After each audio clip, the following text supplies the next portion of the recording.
Hi everyone. I'm happy to announce that Professor Dave is going online. Professor Dave has been studying hard to learn how to do online training in the best way possible so that it's good for not only students but also their general education. And since he has been studying, he has come up with three key takeaways. Number one, the good, the bad, and the ugly. That means some things are good online and others are not. Number two, there are lots of cool tools available for online. And number three, there needs to be a good structure so that the instructor is organized and so that the students understand the structure. Let's take a few seconds and let's talk about each of these three key takeaways just a little bit further.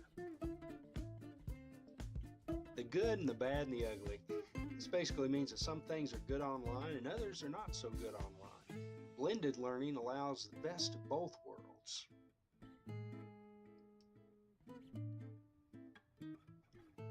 One example of a great tool is Powtoons.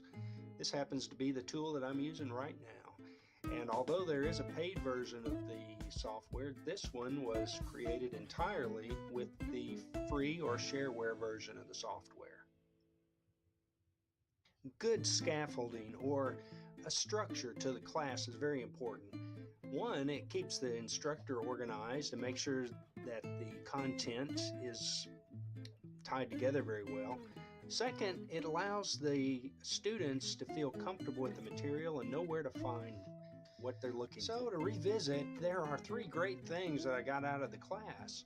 However, I also learned about a few challenges that we need to address. There are some challenges, though, with online learning.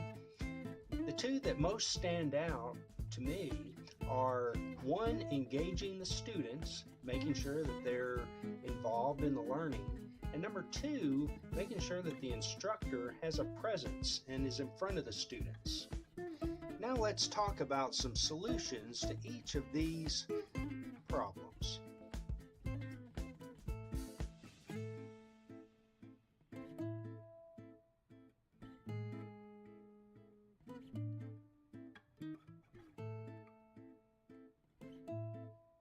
One great way of engaging students online is the use of collaborative wikis, whereby the students need to read some collective content, digest it, think about it, and then respond in a way that is intelligent. Always keeping in mind that their peers are reviewing. Another challenge is making sure the instructor has a presence and is not just considered a robot.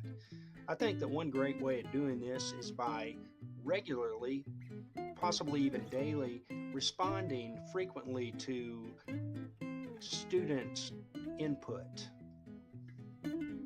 One of the great features of this online class that Professor Dave has been taking is the ability to get feedback from fellow classmates, from other instructors who have taught online classes and blending classes and have used a lot of the tools that are being considered.